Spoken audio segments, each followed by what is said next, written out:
Hey, what's up everyone, Saintsfan here, and welcome back to another Fallout 4 video. In this one, I'm going to be showing you guys where to find a pretty good amount of copper and ceramic. These are two pretty important building materials, and it seems like I'm always running out of either one. I mean, copper is used for pretty much all of the lighting, so you're going to need a ton of that if you want to put a bunch of lights up, and ceramic is used for other various building items. And I'm going to go ahead and start with copper here. There's actually this one place where you can get quite a bit. And as you see on the map here, it is the Milton General Hospital. Now, really in any hospital, you can find a bunch of copper, just because a lot of the items in hospitals have copper in them.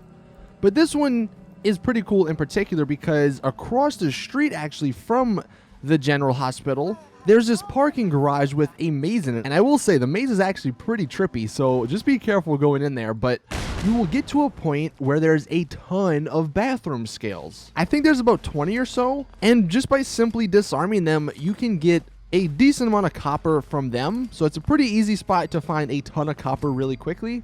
If you did just want to buy the copper straight out, there's two places that sell it. You can get it from Arturo in Diamond City, or you can get it from Cleo at Good Neighbor. He's the robot in Good Neighbor, if you were wondering. Unfortunately, unlike the aluminum and the crystals and fiber optics that I showed you guys in the previous settlement tips videos, there really isn't a spot yet that I don't think anybody's found where you can get just a ton of copper. I mean, the best place, like I said, is the General Hospital, where there's a bunch of the bathroom scales. But besides that, copper is just one of those more difficult items to find. Getting into ceramic, though, this one's a little bit easier, and the first place I'll show you guys is where you can get quite a bit of it in a really short time, and that is this cemetery up here. It is called the Wildwood Cemetery. It's a little bit east of Sanctuary, like of the Red Rocket gas station that you see at the very start, and there are a bunch of vases in these little shacks that you can go get.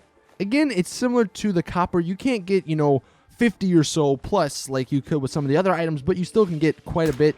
In addition to that, if you do basically find any diner, pretty much all the plates and coffee mugs and stuff you can get in there, like this one that you see, that you run into at the very, very beginning of the game, there's a ton of cups that you can get that will give you a good amount of ceramic. So if you wanted, or if you needed ceramic, then those are places you can check. If you wanted to buy it, this one you can only get from Myrna in Diamond City. She's the general goods store right next to Arturo. And if you do have a good amount of money and you need ceramic, that's probably one of your best bets, just if you don't want to go out and find it on your own. But that is it with this video. So hopefully this helps you guys out a little bit with copper and ceramic. Again, if you guys have any other materials that you want me to make a video on, just let me know in the comment section. I mean, I've pretty much covered like all the main ones, I think. But if there's any other things you guys want me to check into, then I will do that. Anyway, thank you guys for watching. Drop a like, subscribe, all that stuff if you haven't already. And as always, see you guys in the next one. I'm out. Peace.